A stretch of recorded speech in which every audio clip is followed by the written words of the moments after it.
Be selfish. Allow yourself the time to grieve. Of course, you want to be strong for your family, but allow others to shoulder some of that responsibility. Only time will really help you through it together and help you through it as a person. Firstly, I'm sorry that you're going through what you're going through, but take the time. There's no rush. There's no right or wrong. It's not your fault.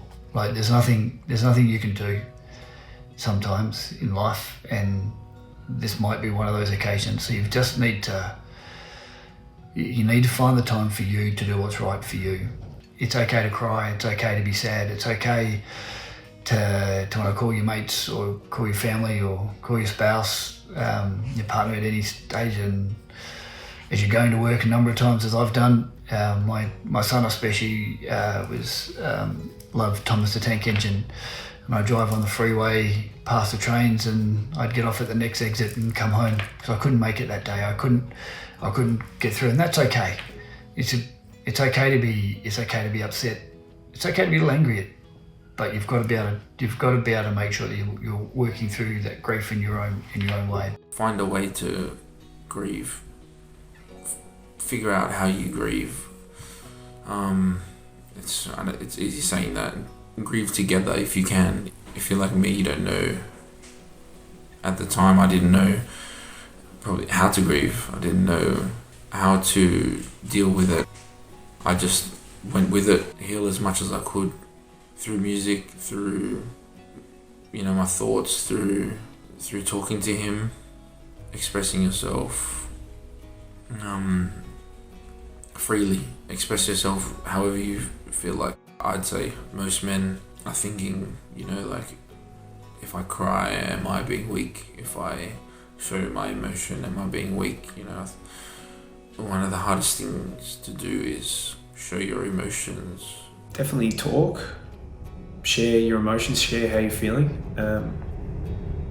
We got help from a grief counsellor. Be around people who you can be really vulnerable and real around, people who aren't going to judge you, other people who may have experienced similar things, or people who have experienced grief events. They've probably got a better relationship with that experience and can support you.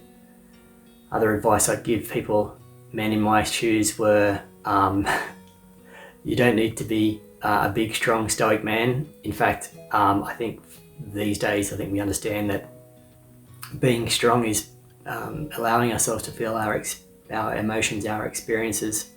And I think people really admire that in people now, that, as a man, you can grieve, you can cry.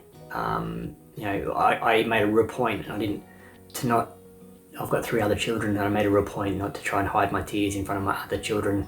Particularly, I wanted my sons to understand that men have feelings and men can cry, and I wanted to be a role model to them, to allow themselves to feel their emotions and their experiences. Don't try and suppress your grief. When we had our pregnancy losses, we unknowingly suppressed the grief, because there's something about a miscarriage that people don't understand, that you need to grieve. And I guess people around us, or maybe our employers, didn't allow us to grieve, didn't give us the time that we needed. It's going to be with us our whole lives. As I say, I'm still grieving today, and that won't stop. But you have to learn to live with it, and you can't live with the grief unless you allow yourself to grieve properly. Go through those stages. Get some professional help. Reach out. Find a good psychologist. Talk to your family. Talk to your friends.